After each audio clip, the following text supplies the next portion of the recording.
Good evening, ladies and gentlemen. Welcome to another edition of Tornado Talk, where we take an inside look at Brevard College athletics. We're here every Monday night at Dugan's Pub. Glad you're able to join us for this edition of Tornado Talk. We got an exciting show on tap tonight. We're going to talk some cycling because the Brevard College cycling team is heading to the Mountain Bike National Championships later this week. That's in Big Bear Lake, California. We'll talk to Eliza Tobias and Carson Beckett of the Brevard College cycling team to preview the Mountain Bike National Championships. Looking forward to talking to those two. We're going to talk some volleyball with two freshmen, Brianna O'Shields and Sarah Hutchins, and then coming off just an enormous victory by the football team this past weekend, a 22-10 win over Maryville on the homecoming Saturday. We'll talk to head football coach Bill Kyatt, along with football student-athletes Chris Diaz and Justin Parker. Want to thank all of our sponsors, Arby's, Jets Pizza, Holiday Inn Express, Hampton Inn, Ingalls, Mission Sports Medicine, Comporium, Pepsi, and the home of Tornado Talk, Dugan's Pub. Before we get to a recap since we saw you last, I do want to give you some breaking news. First of all, another USA South Athlete of the Week award handed out this afternoon. That one goes to Patrick Hall, the goalkeeper for the Brevard College Tornadoes men's soccer team. Hall with 8 saves in a just remarkable win earlier in the week, 5-0 win over Maryville, handing Maryville their first loss of the conference season. 3 of those 5 goals in that game came a man down, and Patrick Hall came up big and was rewarded with that USA South Athlete of the Week award, men's soccer defensive player of the week, and that brings the early season total to 7 winners this season. USA South Athlete of the Week awards, Rebecca Rojas with 1, Gavin Morgan with 2, Patrick Hall and Lucas Campos from men's soccer with 1 apiece. Ty Sullivan and Jackson Youngblood from the football team have also won those awards. Also, a new men's basketball assistant coach has been named for Coach Lee Burgess' staff at Brevard College, in a name that Tornado faithful will be familiar with. Miles Leathers is now an assistant basketball coach for the men's basketball team at Brevard College. You might remember Leathers, only player in Tornado men's basketball history to surpass the marks of 1,000 points, 500 rebounds, 250 assists, and 100 steals at Brevard College.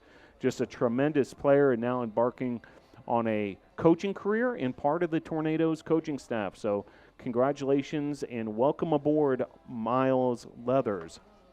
Now, since we saw you last, we mentioned briefly that football win. We'll be talking a lot of football tonight.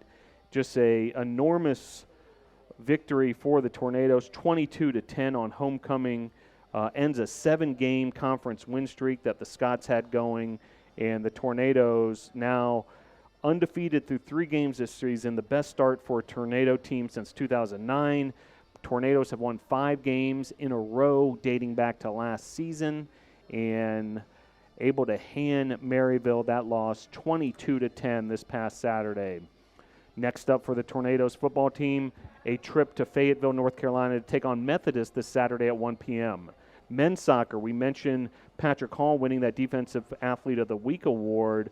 The men's soccer team with a 5-0 win this past Wednesday night over Maryville. The defending conference championship champions, Maryville, go down to the Tornadoes 5-0, and 3 of those 5 goals with a man down. Mateus Masukawa scores his 3rd goal of the year, also an assist. João Montero with 2 assists. Pedro Herrera, Eric Lenhart, Lucas Silvani, and Adam Spencer all score goals, as well as Marquise Dickerson also adds an assist. Just a statement type of win by head coach El Dana's men's soccer team. Next up for the Tornadoes, a home match tomorrow night. That's Tuesday night at Ives Lamel Family Field. You can see the Red Hot Tornadoes in action when they host Pfeiffer at 6 p.m. on Tuesday at Ives Lamel Family Field. And then another road trip in USA South Conference play this weekend as the Tornadoes head off to Greensboro to play Greensboro on Saturday at 4 p.m. Now, the women's soccer team had a win this past Friday night over LaGrange, a big win by the Tornadoes, 2-0 over LaGrange. Brianna Link and Amy Juarez, each with a goal, and Rebecca Rojas, again with a shutout and goal, 2-0, the win over LaGrange. And then a tough 2-1 overtime loss to Huntington on Saturday. The Tornadoes just seem all season long to be going to overtime. Third overtime match, eighth match this season, decided by 1 goal or less this season for the Tornadoes. Next up for the Tornadoes, you'll have a chance to see them this Wednesday versus Warren Wilson, 7 p.m. at Ives Lamel Family Field. Volleyball went to Berea, Kentucky for a tri-match hosted by Berea College. Highly competitive match against the host Berea. A tight first set, 30-28, and then Berea ends up winning the match with a 27-25 outcome in the third set. Brianna O'Shields led the Tornadoes. We'll be hearing for her later in the show with 11 kills. Next up for the Tornadoes volleyball team, a trip to DeMorris, Georgia, matches against Agnes Scott in Covenant this Saturday. Cross country, standout Gavin Morgan continues to impress this fall. A third-place finish at the Charleston Classic, hosted by College of Charleston. A lot of D1 talent at that one, and Gavin Morgan able to come across the line in third place. Next up for the Tornadoes cross-country team, November 2nd in Rocky Mount, North Carolina, the cross-country championships for the USA South Conference. And that brings us to cycling, and very excited to have these two guests on the show. Senior Carson Beckett and Eliza Tobias coming on the show here as they get settled here at Dugan's Pub on Tornado Talk. Great to have these two as we're going to preview a huge event coming up this weekend on the completely other side of the country, the USA Cycling Mountain Bike National Championships. Eliza, Carson, thanks for joining the show. Yeah, appreciate it. Thanks for having us. Well, a big event this weekend. I know you guys have been gearing up all fall, and talking to the coaches, you know, so much of the mountain bike season is about preparing for the national championships. And Carson, we'll start with you, the senior who's been to these national championships before. Is that in fact the case that, you know, pretty much everything you guys do here on the collegiate level in the fall, it's all about a good outcome at nationals? Yeah, definitely. One of the biggest things is as you race throughout the season, you know, each race is a big mental preparation. Like every race you can learn a little bit more about how you need to race or how you, maybe your strengths and weaknesses. You can learn basic preparation, like what to eat, what works for you. And all that, like you said, kind of snowballs. And as that builds, you know, you can come into nationals with a much better idea of how to be the best you can on race day. So very good. Well, and Eliza, you know, I was catching up with you a little bit before the show, and you know, you're from Fleetwood, Pennsylvania. Kind of more of a road cyclocross specialist heading into your collegiate career here at Brevard College, but you've started mountain biking this fall and had some great success. How has the, you know, kind of entry into mountain biking been for you? It's been going really great. I went to boarding school at KMS for 3 years, so riding up in Killington is far different than riding in North Carolina. So it's been a little bit of a change, but yeah, it's getting there. Very good. Carson, what is that adjustment like, you know, for a cyclist who's, you know, used to the road and perhaps some cyclocross, but then they get here in the Blue Ridge Mountains and, you know, need to figure out the mountain biking? I'm sure, you know, you guys treat it as sort of a team effort to get riders up to speed in the different disciplines, but is that in fact the case? yeah, definitely. It's exciting, and it is awesome that we get so many riders with so many backgrounds here, but yeah, we do our best job to take people out, do group rides, do what we can to include people so they can learn, and it's cool to see people progress for sure, because like I'm sure it was the same as when I came here, but yeah, it's neat to get to see how people learn new skills, and we have riders from all kinds of backgrounds that kind of get thrown into the mountain biking, but I think it's good overall. So, And Carson, if we can stick with you, last year a trip to Missoula, Montana.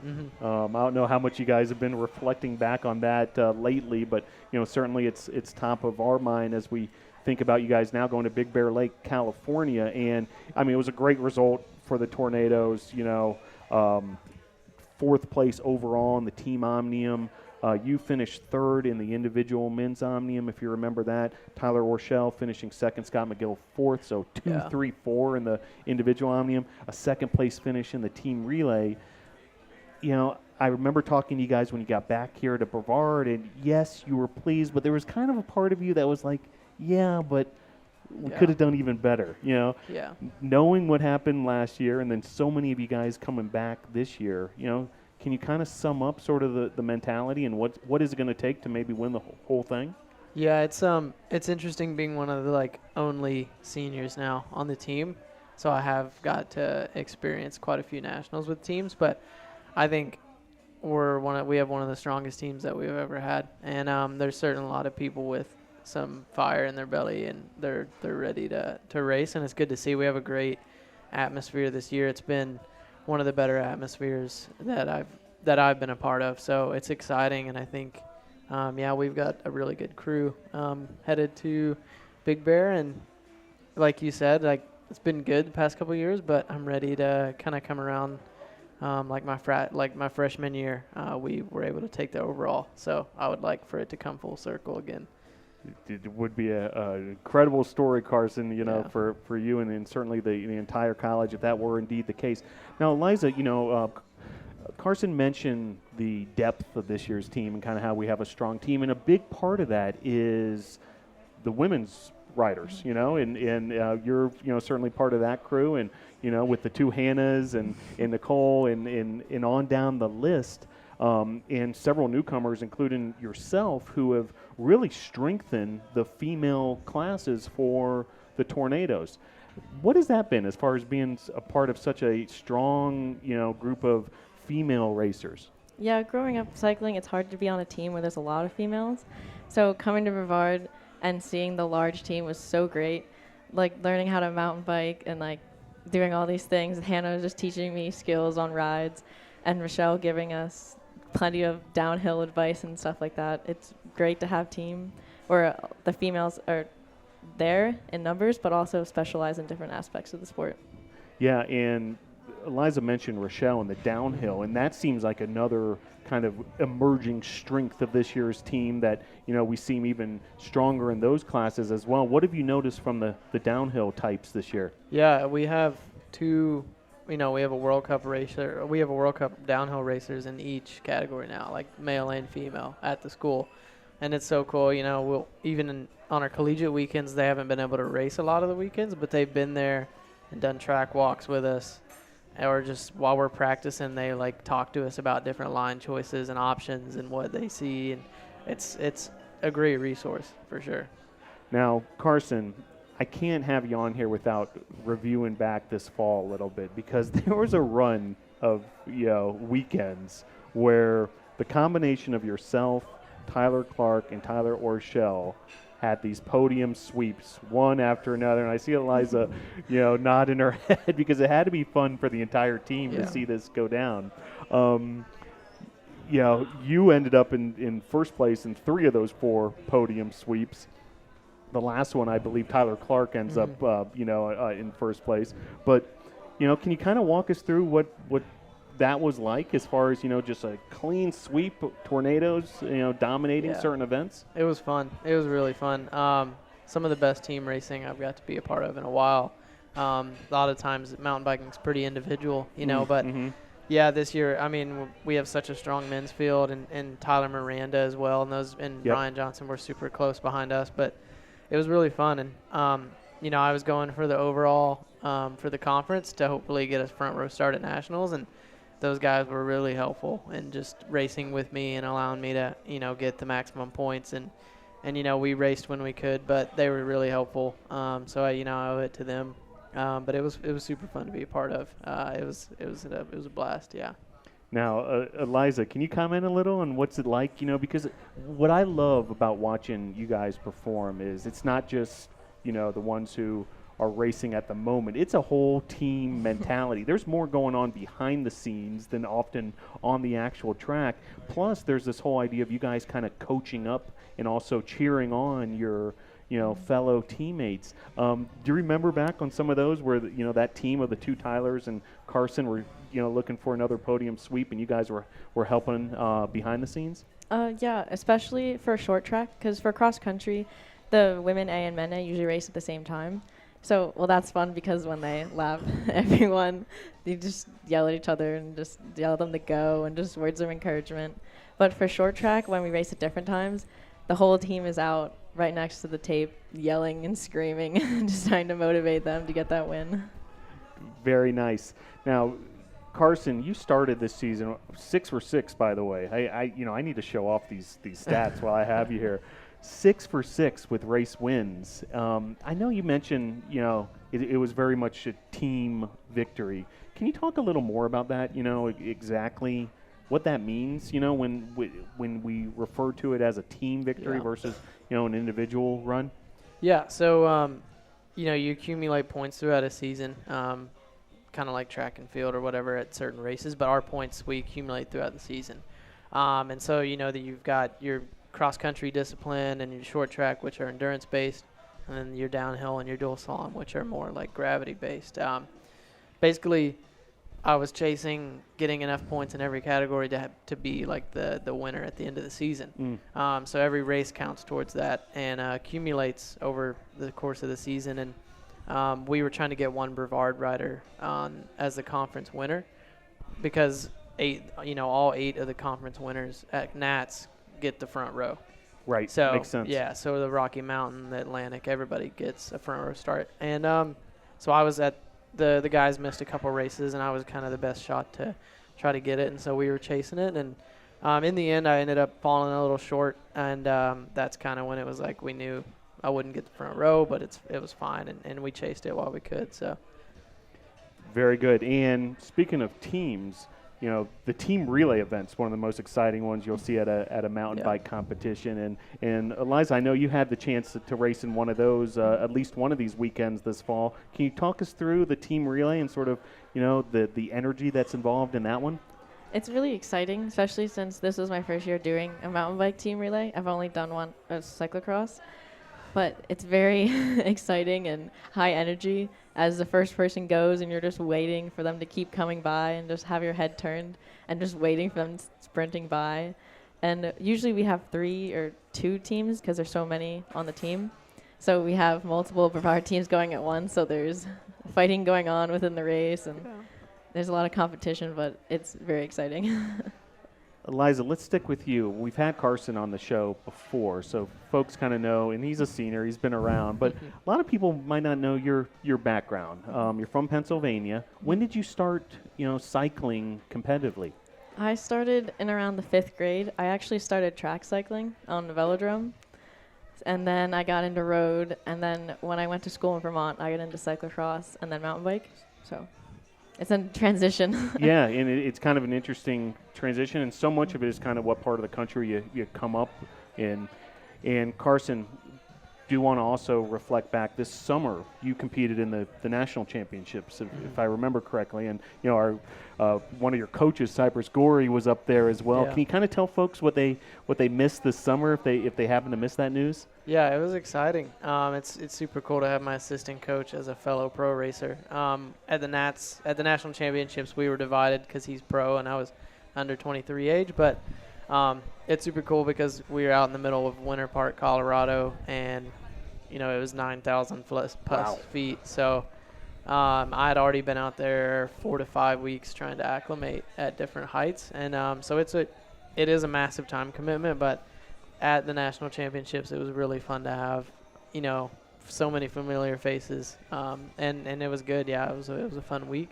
I fell a little shorter than I wanted to in my race, but it's good. It was all good. So that brings us back to the here and now. Yeah. This week, of course, the team is hitting the road all the way to Big Bear Lake, California. High elevation, higher than here in North Carolina that we're used to, but not quite as high as what you dealt with in Colorado over the summer. As the veteran of the team, Carson, what can you perhaps tell the newcomers on the team who are making their first trip to the USA Cycling Mountain Bike National Championships on, what they need to do mentality-wise and what to expect? Mm-hmm. Yeah, it's exciting, and there's a lot going on. There's schools from everywhere, so it's a super exciting week, and I don't want to take that away from them. But when it comes down to it, yeah, we gotta turn it on because it's our only chance to kind of do this completely for the team, for the school. So my biggest thing would just be, it's at about 7,000 feet, so oxygen will kind of be a problem. And just take it easy earlier in the week and see how you feel and take care of yourself, and because it'll be a long weekend. There's a lot of races, so just stay healthy and get sleep.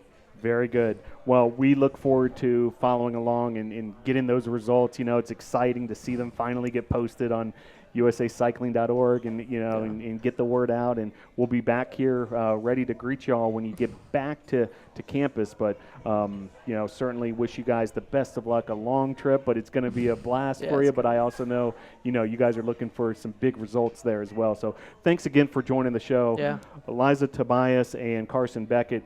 Appreciate From it. the Brevard College cycling team. Good luck this week, Thank and you. We'll see you down the road. Thank you very much. Thank you. All right, that was Eliza Tobias and Carson Beckett of that Brevard College cycling team. And, I like reminding folks of just the history of Brevard College cycling. 10 collegiate team national championships. All have happened since 2009. 6 in the mountain bike discipline and 4 in cyclocross.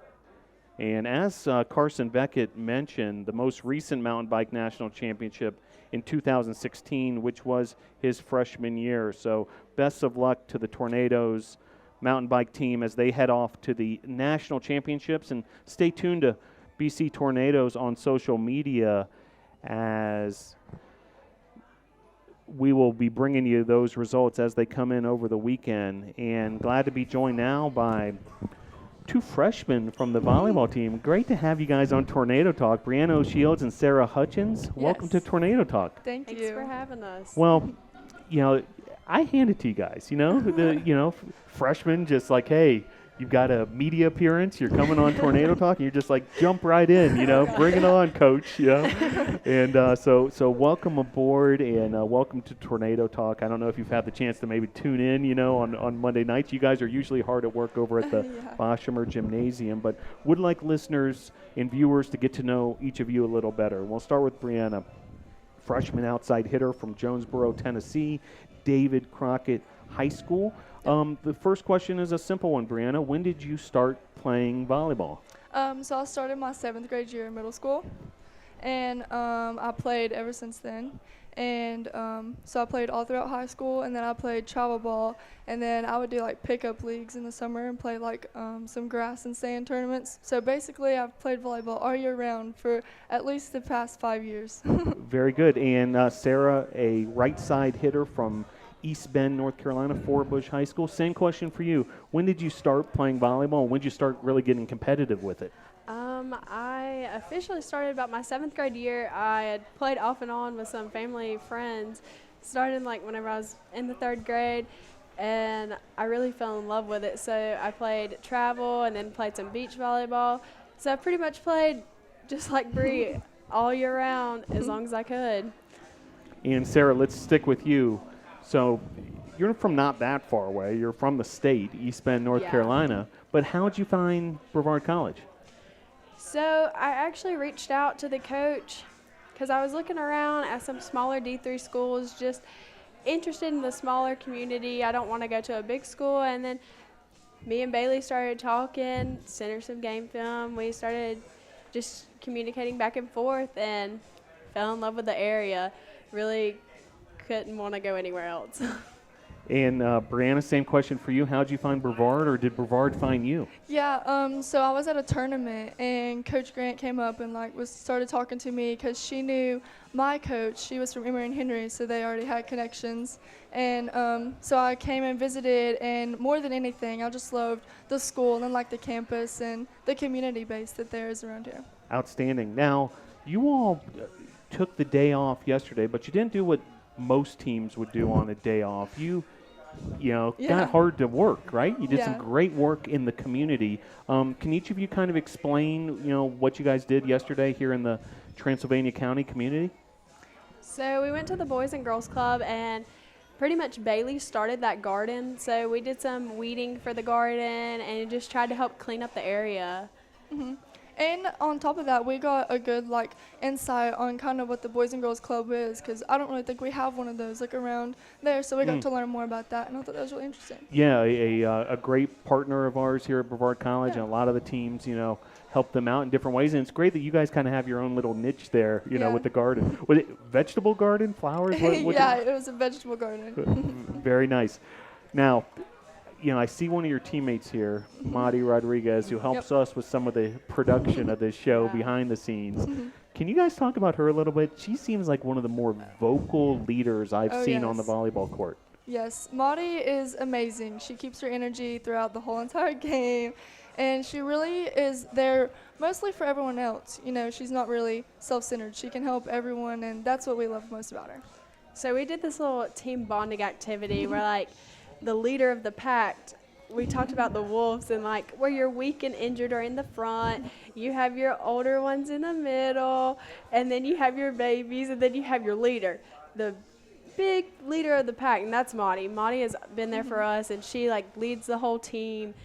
And honestly, even when we're all down, she'll come in the middle, just give us a good tap on the back, and is like, let's go. We got to push. We got to get this. We may be down, but it's fine. Just keep pushing. You really have to strive and work hard. So she is our biggest leader on the team. Yes, for sure. Outstanding. Anybody else you'd like to give a shout out to on your current team? Then I'll kind of turn it on to your family and all that stuff. But start with the current team. You guys are freshmen. So, in addition to Madi, I'm sure there's some of the others who've been around who've maybe shown you the way. Is there someone else you'd like to comment on as someone who's helped you as here in your freshman year? I will say that, really the whole upperclassmen in themselves they've each given us something to kind of help push us throughout the season, because most of us are freshmen. Most of the team are freshmen. There's more freshmen than upperclassmen. Yeah. So, we're all kind of new and coming in and just scared at what's college life, and how the other teams play, So I think they've all really kind of just given us something that'll help push us through. Yeah, with having 8 freshmen on the team, it's definitely been a challenge because we're all young, but we've had good role models to push us in practice to make us work harder. And just for my experience, me and Rayleigh, we have a good bond. Whenever we'll be in practice, we block each other, we just yell at each other. It's we really push each other to be better, and that's really what a good team is about. You just have to work hard and push each other. Yeah. Now, not all of our audience is expert in volleyball the way you two are. And when I look at the roster, Bree, you're listed as an outside hitter. Yes. Sarah, right side. I actually play middle for the team this year. Middle. So, okay. Well, I'm going to have Bree explain what an outside hitter is. And I'd like you, Sarah, to explain what both a middle and a right side is. Okay? So we're going to do a little 101 volleyball for dummies education, for our audience. Yeah. So, Brianna, starting with you, what's an outside hitter? Your outside hitter is your get out of jail free card, basically. If you have a bad pass and you just really can't get a setup that's going to be a solid set, you just throw it out to the outsides and your outsides are going to place it. That's what we're kind of there for is any of the crap balls, we got it. We're going to do something with it that can make it work for the team.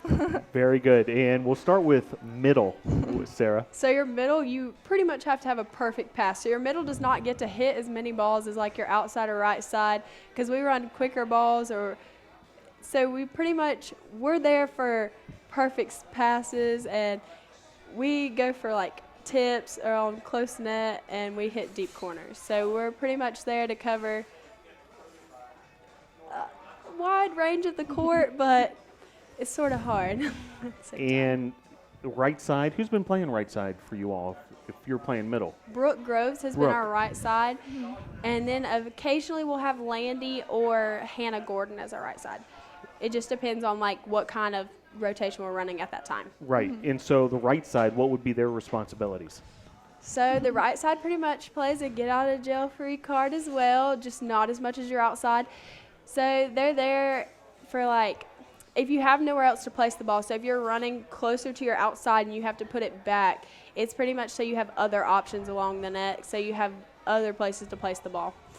Very good. Now, you mentioned your coaches, and do want to congratulate Anna Grant and her family. They had a newborn earlier this season. I remember making the announcement during one of your matches at the Boshemer Gymnasium, and because of that, she's on maternity leave. A very practical thing that happens when babies are born.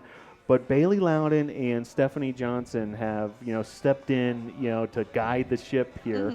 Can you guys talk about, those two, your coaches this season, and, how they've rolled up their sleeves and gotten it done? Yeah.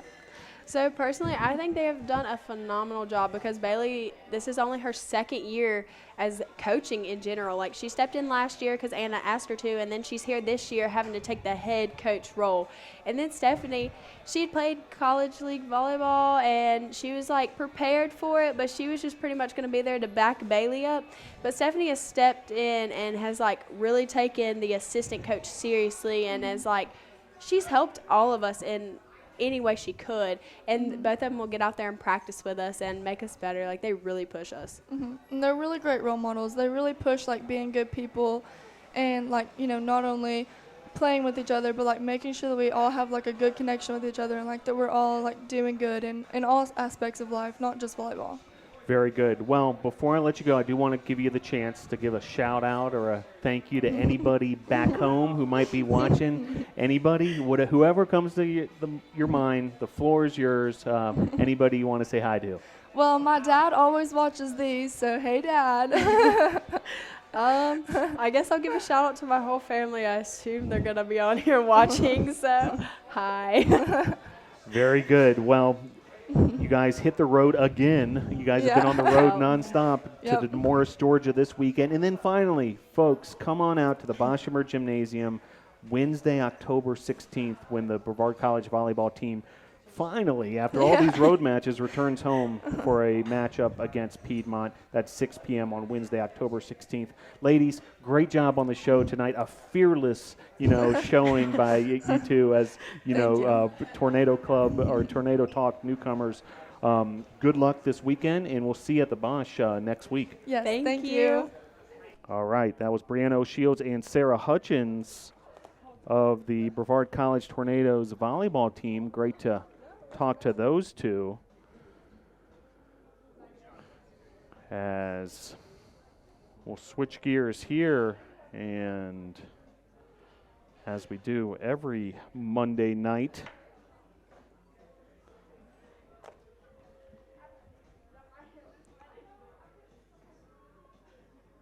here at Dugan's Pub on Monday evening for regular appearance on Tornado Talk. Glad to be joined by head coach Bill Kyatt. Coach Kyatt, thanks for joining the show. Appreciate you having me, Phil. Well, Coach, a dramatic, exciting 22-10 win over Maryville. In my viewpoint, very much a statement-type win by the Tornadoes. First sort of big picture, now that you've had another 24 hours or so to digest it, just the meaning of Saturday's win on homecoming. Well, I told the players on our very first meeting of the week that we were going to beat Maryville. And I think that surprised them a little bit that I came with that approach. But I really felt that we were able to do that after having watched how our team has grown over the past several weeks. I let them know I was going to give them the formula to get the job done. They just needed to apply it at the week's end come game day. And then that first Monday at practice, we had that rainbow show up, and I was looking at that pot of gold at the end. Very next day on Tuesday, we had yet another rainbow. So there are these signs coming along, and then Wednesday, our men's soccer team played Maryville and took out the reigning conference champ, and in an emphatic victory, mind you.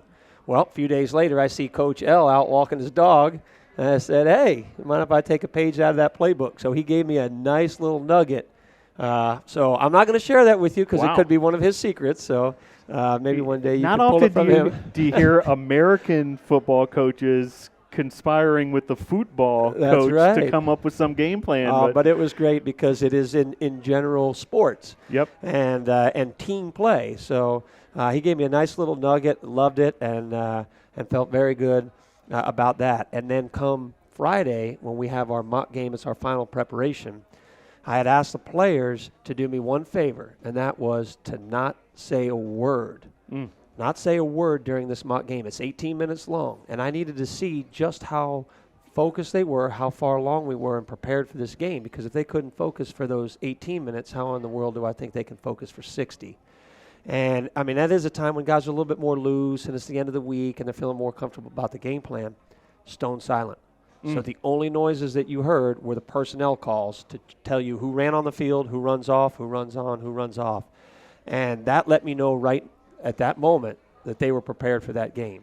Now come into the game, and of all the opponents to schedule for homecoming, someone in the Brevard College community definitely had some faith in the football program that they would schedule the reigning undefeated conference champions for homecoming.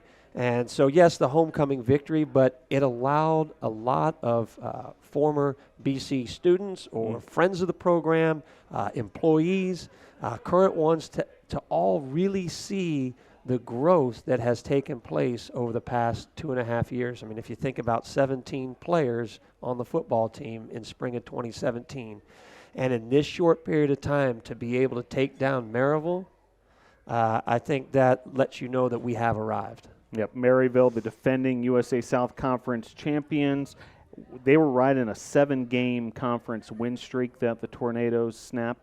And the Tornadoes, meanwhile, are on a win streak of their own, 5 straight wins dating back to last season. As far as the game itself, Coach, if we can go maybe, unit by unit and, what you liked out of Saturday's performance. We'll start with the offense, slow start. Got it going late in that second quarter with a tremendous drive that ended in a field goal, but really Dalton Cole started to get it going on some of these rollout plays and so forth. And then the second half, several clutch performances when it kind of mattered most by that offense. Overall thoughts on the offense and the things you like the most? Well, it's still disappointing to me as the head coach to watch the offense have such a slow start each week. And 4 consecutive possessions without a first down. And when you watch as to why that occurred, it was never the big scary monster on the other side of the ball, Maryville. It was Brevard College making an error. So it takes the time to come off the field, to make the adjustments, to let the individuals know where the mistakes were made, why they were made, and how we can make the adjustments. And there were some things that Maryville did that they hadn't showed on film. That's then the coaches that have to make those adjustments and get those guys going. So once the plan was sort of reset for these guys, they came out, but at no time were they playing timid. At no time were they playing afraid, scared, worried, concerned. I mean, it was all positive. It's just there were just individual mistakes that needed to get cleaned up. And then, with getting very good field position on several occasions and getting the ball, when you get the ball in good field position, there's a natural high that the offense has going out there knowing, hey, we only have to go 48 yards for a touchdown, or we only need 20 yards to be in field goal range. So it does a lot to raise the level of play for the offense. Yeah, you mentioned field position, and certainly special teams, a big part of that happening, whether it's punts by Youngblood, but also the kickoff coverage was outstanding. And that would kind of create sort of more this long-term field position game where, suddenly Maryville had a long way to go and, Brevard ends up benefiting from that field position. Let's stick with special teams and how important they are in creating that field position. Right. So I've noticed on this level of play that special teams always seems to get passed over. And I think it's a huge opportunity to take advantage of the opponent, to spend plenty of time on that. There are so many snaps within a game that take place on special teams. And there should be no reason it should just be disregarded or pushed to the side as it's an afterthought in football. Offense, defense, offense, defense. Oh, no. Special teams is important. So when we talk about that kickoff coverage team, you have to have guys that are fearless because they're running down there full speed, and there's going to be guys coming after them trying to pick them off. They've got to be able to understand how to get off of blocks, avoid blocks, but stay in their lane so that everybody is still evenly spaced and not allowing these big gaps. But at the same time, they're the guys that can fly down there that have that kind of speed. Yep. But then they have the mentality to know that these are going to be big collisions. So it's this like, special animal that has to go in there when you're covering a kickoff. And typically, you could kick a ball in the end zone. The team could fair catch it, bring that ball out to the 25, or the kick's too short. But it really starts with our kicker and the placement. And if we want him to kick it to a specific spot on the field, he needs to kick it there. Because all the guys are going to run where we're saying we're kicking it. And all of a sudden it goes somewhere else. Now that's a chance for a big return. So it starts with that kicker.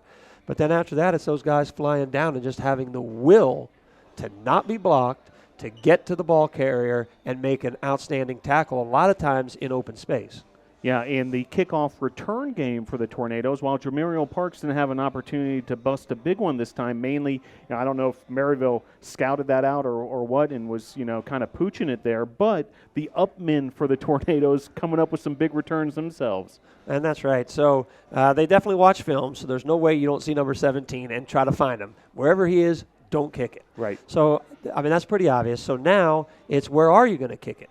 But we have so many incredible skill players, meaning guys that can catch a ball and then run and move with it and go places.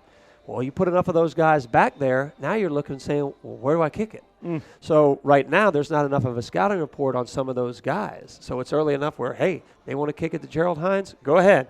I'll let number 33 return that. And he did several times and had some big returns at it. So that's why we can have such an explosive kickoff return team is because we have so many players that can do something special with the ball in the hand, and it limits the kickoff team as to where they're going to kick the ball. They're not going to kick it out of bounds and then give us the ball way close to midfield. And then can't talk special teams without talking about that punt block team that created all sorts of mistakes and havoc for Maryville, and certainly some scores off of that very well might have been the difference in this ball game. And aggressive style on our punt block unit, but it's not necessarily always a block. So even when we get to there, we could have a return set up, but we still have to send some men toward the punter so he can't fake, do any kind of tricks or games. So we're always in attack and aggressive mode, even if we do have a return set up. And these players, I'm telling you, they have a nose for the ball, and they understand angles, and that's something that's very important when you're going after that punter, to know how can I get to that punter without roughing him, but I could block it, but at the same time, he can't pull it and run around me. So there's a lot of things that are going through your brain as a punt return specialist, not necessarily meaning the guy returning the punt, but up on that line going after the punter to keep it contained, to try to get the block, to try to make sure you get on your block. So a lot of things happening at quick speed, and you got to be a great decision maker and a fast twitch player at that same time. And then we took advantage of some of those bobbles, some of the poor snaps, and everybody was in the right place. They were where they were supposed to be, when they were supposed to be there, and they were able to take advantage of it. Now we recap the offense, special teams, now the defense with another big performance, and certainly the pass defense just continues to, absolutely play lights out.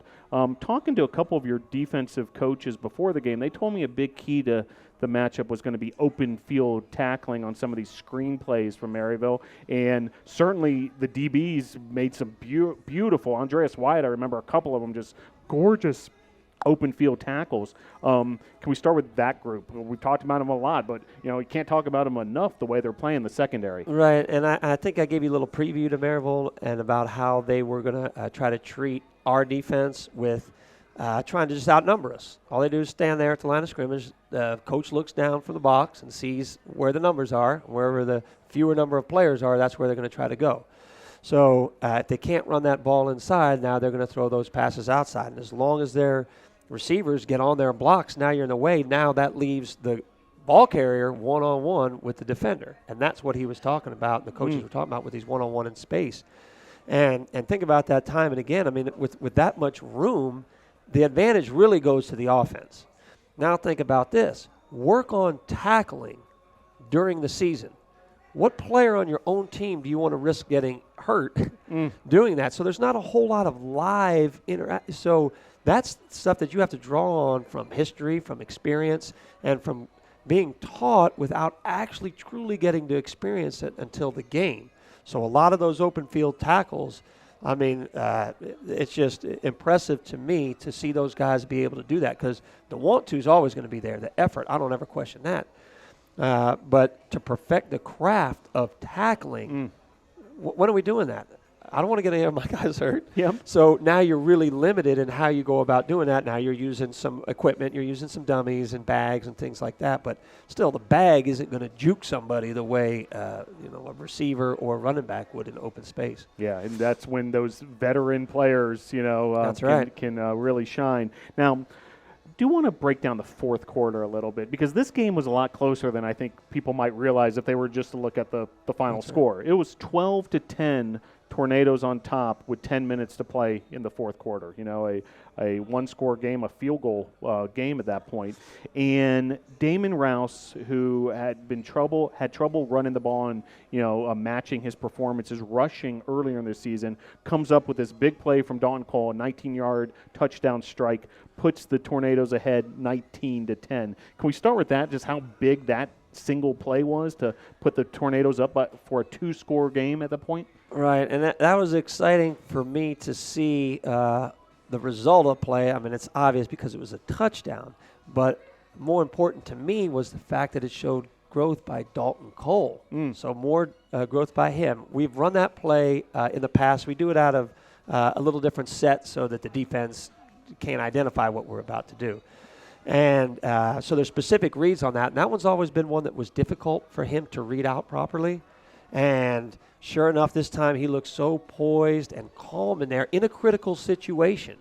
And it's a type of play where we flood one side of the field. So unless the opponent has really, truly seen it a lot and practiced against it a lot, it's hard for the very first time to get it right. So I wasn't surprised that we had a man wide open. But the impressive part was that Dalton read it out properly, where he looks here, covered, throw. Wide open, boom, touchdown. So that was the exciting part. And then, some other backs that we may have had in the past or in the conference may not have scored on that. But Rouse, he turned on those afterburners. Yep. Now once he caught that ball and had a nice angle to the pylon and got in there and scored. And then the defense coming up huge, and we're going to have them as a guest later tonight. 4th and 4 at the Maryville 35, about 6 minutes to go. Maryville down by 9 points. Maryville decides to go for it on 4th down, and Diaz with the interception, 12 yards on the return, sets up a field goal to put the Tornadoes up even further, 22-10 at that point. Well, one thing I can tell you about Chris Diaz, and I think I mentioned this to you in the past, he's a member of our Champions Club. In order to get into the Champions Club, you literally have to do everything right. And that means off the field, in the classroom, in the weight room, in the community, all the way around. So if he always does everything the right way, why would you assume that he wouldn't do the right thing when you get the call from Coach Jakes and signaled in to the play callers? He's going to be where he's supposed to be, and he's going to do the right thing. And if he does what he's asked to do, he's going to be in a position to make a play. But then it takes the playmaker to make the play when presented.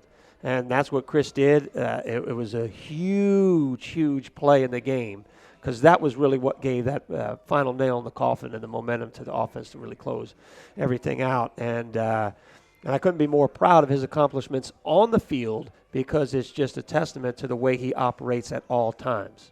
Yep, and Damalos drills home that field goal from 30 yards. He hit one earlier in the game from 20, also perfect from extra points again. And then, Maryville, kind of one last chance, last gasp type situation. 4th and 2, going for it again. 2 minutes, 40 seconds on the clock. You can't let your guard down at this point. They could still make an onside kick if they scored a touchdown and mount a comeback. And Dante Anderson combines with Chris Diaz. Again, Diaz, tackle for loss, stopping, the Maryville attack, and another turnover on downs. And what I really loved about this victory was it was a true team win. And what I mean by that is that as a coaching staff, we evaluate the game and break it all down, and then we discuss it as a staff, and we like to give accolades to the players. So we, as a staff, hand out player of the game, offensive player of the game, defensive player of the game, special teams, all these different awards.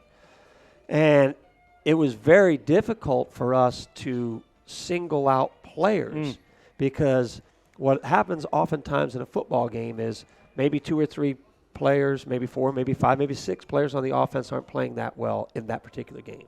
But 1 or 2 players are playing exceptionally well, and they carry the offense. And then maybe on defense, 4, 5, 6 guys not really having their best game, but there are 2 or 3 guys that are guys making 18 tackles. This other guy has 3 interceptions, doing well. And I can apply that same to special teams. In this particular game, I mean, if you really look at the stat sheet, I mean, there's just names all over the place because everyone is contributing in some way where I'm not doing poorly, so you have to do my job and yours. So we're all doing our things the right way, so now everything's kind of spread out across the stat sheet. And that's why it was a true team win, because there wasn't anyone on that team in any phase that was dead weight out there and somebody having to take them on their back and carry them. And that's why I was very impressed with that victory. And would like you to comment a bit on, you talked about Chris Diaz. Justin Parker is going to come on the show as well. And, he, I know got one of those accolades. Can you talk about Parker and the O-line altogether and their play? Okay. All right. Well, talking about Justin, for starters, he, along with Diaz, part of that Champions Club. So now all those same things that I just said about Chris, about doing everything the right way, that's why Justin's in the Champions Club. So now that is very calming to a coach to know that you have somebody out there on the offensive line, which those guys, I mean, they have to be extremely smart because of all of the different calls that they have to make based on how the defense lines up in front of them. So it's not just, oh, hey, we're going to run this play, and on that play, this is the only thing that you do. He could do various things depending on what he sees across the ball. So, and that's just one play. And you haven't even run that same play the other way. So, there's a lot of mental gymnastics that take place before the snap of the ball. And now if you're not sharp and quick twitch there, now you're playing slow. You play slow, then you look bad because here goes the defender right past you, either getting a sack or making the tackle. So, and then he has done such great things in the weight room. He can probably tell you about all his weightlifting, but competitive weightlifting that he does. And that's going to help him because against Maryville in this game, that was one thing that I was definitely had a little apprehension about was how are we going to be able to attack that defensive line when they were as stout as they were. And they had some great players on that defensive line. And it ended up that our offensive players of the game were Unangst and Parker, the 2 tackles, because we had great pass protection in that game.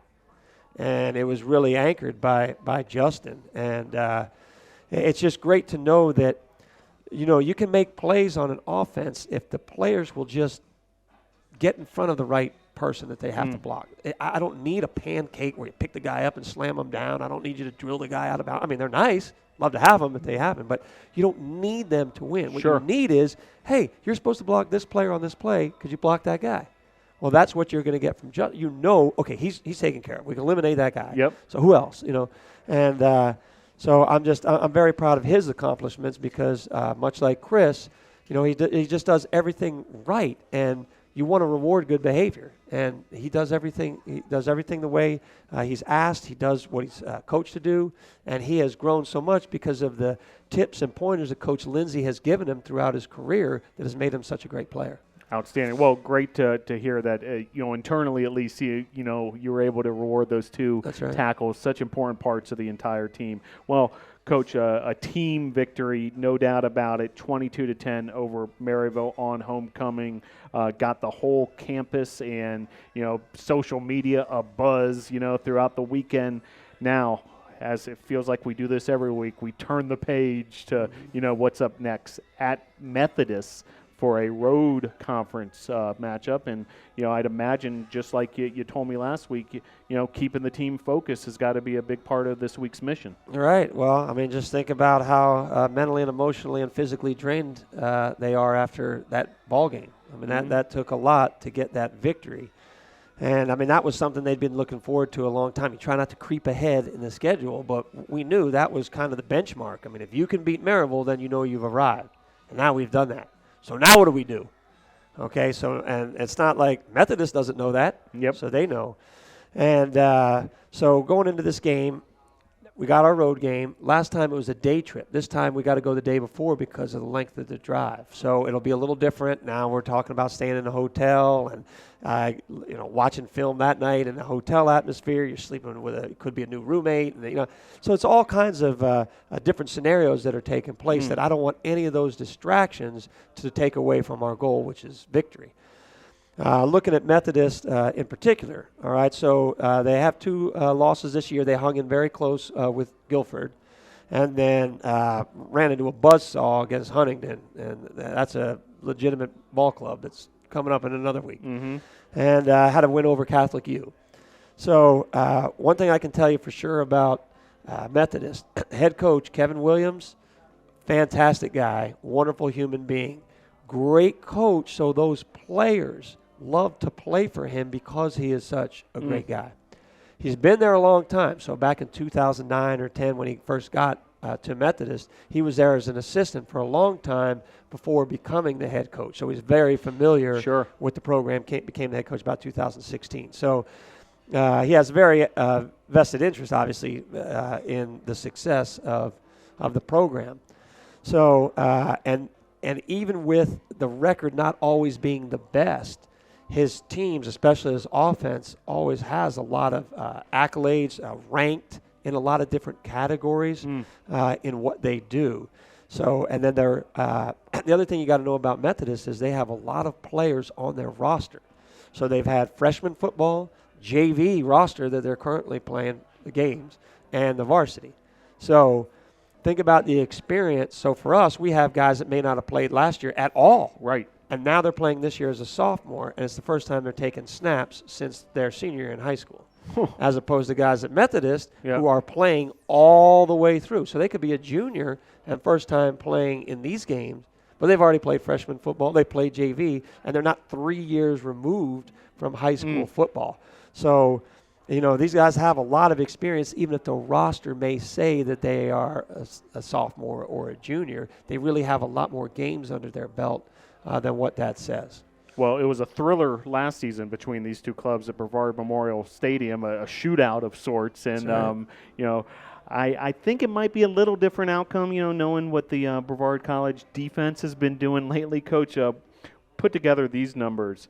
Brevard has outscored their opponents 163-42 over this win streak, 5 games dating back to last year. That's an average of allowing just 8.4 points per game.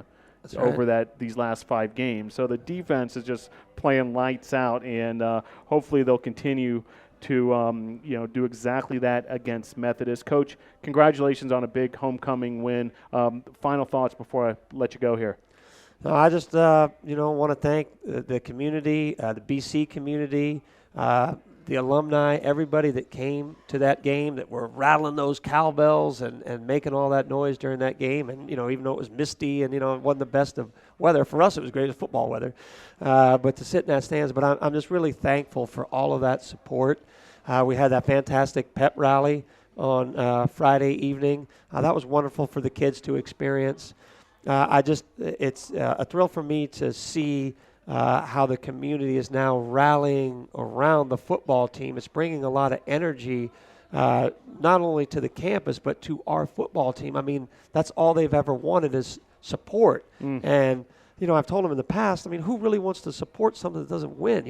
As you win, you're going to get more support from people other than just your family members and friends. Now you're going to get people in the community. And, it matters not where I go in town. Somebody's going to say something about, wow, what a great job you all are doing with the football program. So I just want to thank everybody that has done anything they can to help us in any way and is now supporting us, even if in the past it wasn't their number one thought to support the football team. Yeah, perfect day to put up that kind of performance, 22-10 win over Maryville. Not only, all the folks you mentioned, but newly inducted Brevard College Athletics Hall of Famers were in the house. The USA South Conference Commissioner was in the house for the game on Saturday. So certainly a great day to showcase the Tornadoes. Coach, thanks again. Great job this weekend and on the show tonight. And I look forward to talking to these two now, Chris Diaz and Justin Parker, talk a little more. Appreciate it. Thanks so much, Phil. Thanks, Coach. All right, that was head coach Bill Kyatt recapping that big 22-10 win over Maryville And Brevard College on that 5-game win streak dating back all the way to November 10th of last season have not lost a game. And as we bring in these two, Dugan's Pub, have a feeling these two won't be shy with the microphone whatsoever. Two of the stars of this past weekend, and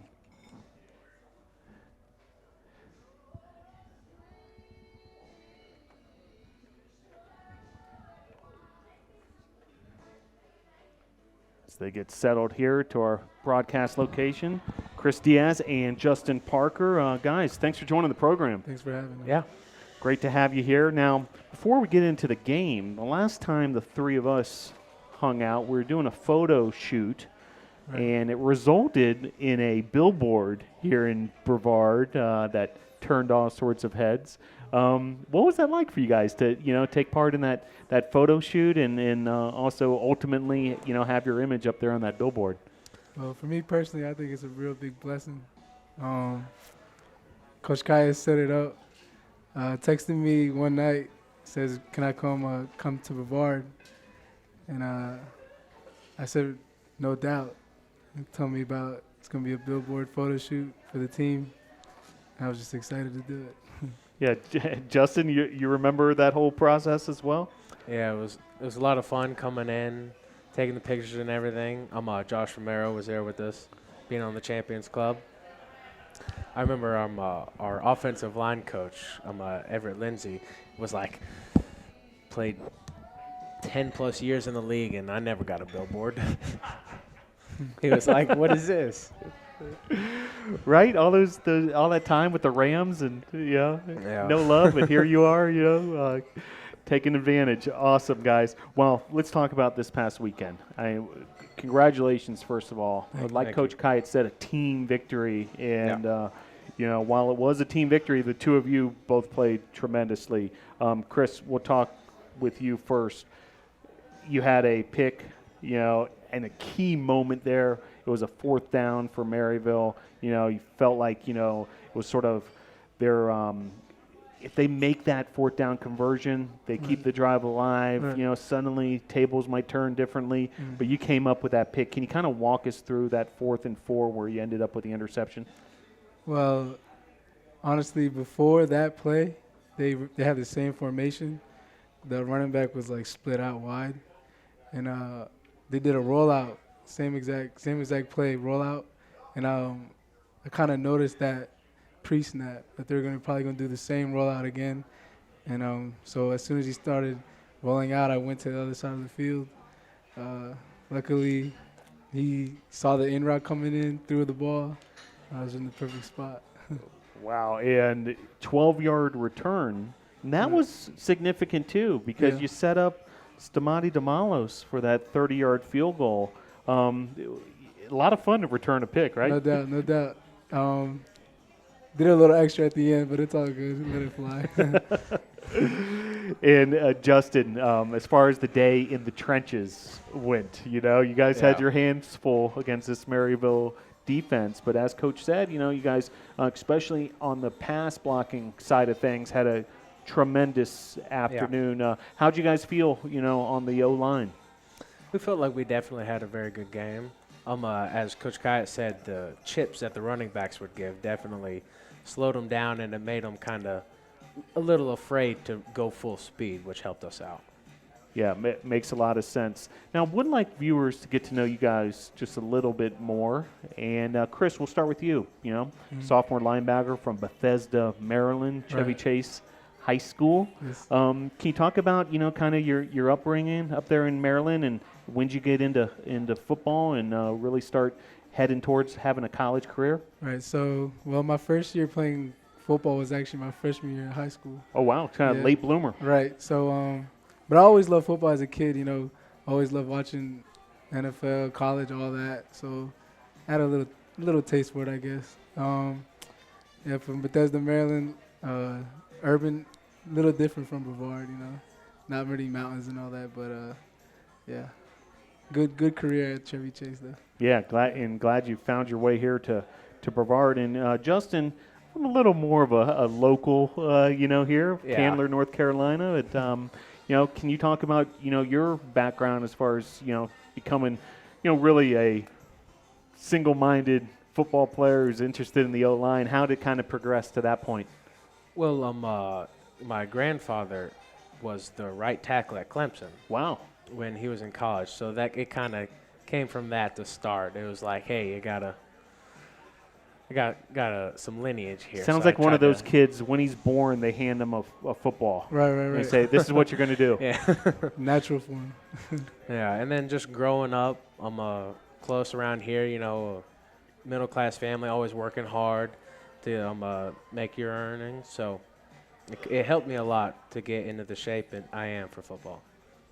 Very good. Now that you guys have been here at Brevard College a little bit and kind of learned what it's like to be a student athlete here, can you talk about what it is like? Maybe this message is getting back to somebody in Bethesda, Primarily, yeah. or maybe this is getting back to the next O lineman for Brevard College. What are the kind of things you tell them about why they should come here and play ball for the Tornadoes? Well, for me, I think it's just a great atmosphere. It's a small town, so something I'm not really used to, but it's a small town, a lot of support. It's beautiful. I really like hiking and all that. Me and my boys, whenever we get a day off of football, we usually go out, have a good hike. Yeah. Yeah, I would I'd just say that the coaching staff, you're not gonna find one with as much experience that they have to be able to teach you true football. It's really nice. Yep, no doubt about it. I encourage fans, if they haven't already, go to bctornadoes.com, go to the football coaching staff, and take a few minutes, take an afternoon if you like, Right. if you really want to dive deep into it and read through those bios of those coaches. Right. Pretty impressive stuff. Chris, similarly, are you able to feel that experience that those coaches have For on a sure. day-to-day basis? Yeah, for sure. The way Coach Kyle operates, it's like a D1 school, honestly, like the schedule and all that. And I really like that experience because, a lot of people can't experience that. Our defensive coordinator, Coach Jake's real smart. One of the smartest coaches I ever had. He knows what he's doing. Now, as Coach Kai had mentioned, you're both members of the Champions Club, which is, sort of like the toughest, really club to get into if you're a member of the Tornadoes football team, because you got to excel in all areas and do, like Coach said, everything right. Yeah. Let's bring it to the classroom a little bit. What are you guys studying, and what are you enjoying as far as the academic side that Brevard College offers? Yeah, I'm a exercise science major. Classrooms, they're small, so you're able to really get a one-on-one with teachers a lot more. Yeah, I'm also an exercise science major. We have a lot of classes together, actually. Yeah. Dr. Knott usually Yeah. is our professor. Yeah, it's small classes. You get real close with your professors, and they help you a lot. Yeah. You mentioned Dr. Knott, and I don't know if you guys were aware, and next time you see him, if you haven't already, make sure you congratulate him. He just had this huge performance at the World Championships of weightlifting, personally? competitive weightlifting. Personally, he was out there in California over the weekend, had some big accolades. We'll be putting it out on social media in these next couple of days when we finally gather all the final, results and everything. But big weekend for him. I don't even know if you guys knew he did that, but Yeah. so he's got a competitive weightlifting career. For folks who don't know who Dr. Stephen Knott is, he was a guest on Tornado Talk last spring. He's our faculty athletics representative as well, liaison between the faculty at Brevard College and the athletic department. And Coach gave me another tip about Justin, that this guy's just kind of an animal of sorts in the weight room. For sure. Why don't you tell us about just what this guy's about in there? His numbers is unbeatable. Like me personally, I think I lift a lot. I like to go to the weight room all that. I'm a gym rat, but this man got me beat by too much. The extra weight kind of helps. Yeah, the extra weight. I'm a little small. Yeah, it's all good. Well, you might want to talk to Dr. Knott about how, on the world level, they calculate that, because, there's weight classes Right, and so forth. But, well, guys, Methodist is this week, and I know how you student athletes operate. Big win, You know, a lot of places, a lot of teams have this 24-hour rule. You're allowed to enjoy it for 24 hours, but then back to business. Right. You guys came off the practice field this afternoon. You know, how you feeling headed now into Methodist? Defensive wise, I feel confident. Coach Jake's got a good game plan for us. It's Monday. We're already getting ready for them. That running back is it's gonna be fun playing against that running back, number one. Excellent. Yeah. Yeah, on the offensive side of the ball, we definitely are going to be able to. I think we'll be able to run the ball a little bit better against them. They're and they're going to have to respect their pass game as well, because from our previous games, we've shown that we've matured, and that we're able to also hit you with deep passes. Yeah. Well, congratulations, guys. You know, the entire team, you know, definitely just ignited, you know, the energy around homecoming on Saturday. Everybody's talking about you guys as I'm, you know, walking around town or walking around campus. Before I let you go, anybody you want to give a shout out or a thank you to who might be tuning in? Thank you to my mom, my brothers back home, and shout out to Maryland. Yeah. DMV. Well, I was told I got a shout out on Coach Nelson, so that's for you, Coach Nelson. Who's Coach Nelson? That's my linebacker coach. Yeah. oh, you're Coach Nelson. The way you said it was like Yeah. as if somebody from your distant past. No. Yeah, No. Coach Shane Nelson, of course. Yeah. We were in the cafe. He's like, you gonna shout me out? There you go. Anybody else, Justin? Mom, Pa, always good. Very good. Well, guys, great job tonight on Tornado Talk. Congrats again on just a fantastic win this weekend. Thank you so I much. have a feeling you guys are going to keep this thing going this weekend and beyond. But first things first, take care of Methodist this weekend for sure. all of us. Thanks, guys. Yeah. Great Thank you job very on the much. show tonight. Thank you. Thank you. All right, Chris Diaz and Justin Parker, as we continue to celebrate that homecoming victory by the Tornadoes football team, 22-10 over Maryville, and just one of the more exceptional weeks you'll ever see around Brevard College, where the men's soccer team wins 5-0 over Maryville. Just like football, Maryville was the defending conference champs in men's soccer, and the Tornadoes with a 5-0 victory. And then the women's soccer team wins on Friday at LaGrange, and then the football team wins 22-10 on Saturday over Maryville. So just a big week around Brevard College. Also, do want to mention and congratulate Coach Mike Jones, the longtime men's basketball coach and legendary cross-country runner around these parts, Jeff Campbell. They were inducted into the Brevard College Athletics Hall of Fame on Friday night. And now we turn the page. Another week of Brevard College athletics. Tomorrow, Tuesday night, men's soccer versus Pfeiffer. That's a 6 p.m. start at Ives Lamel Family Field. The women's soccer team will be playing at 7 p.m. versus Warren Wilson on Wednesday at Ives Lamel Family Field. That's the first of 3 straight home games for women's soccer. They take on Agnes Scott on Saturday, and then Sunday versus Wesleyan at 3 p.m.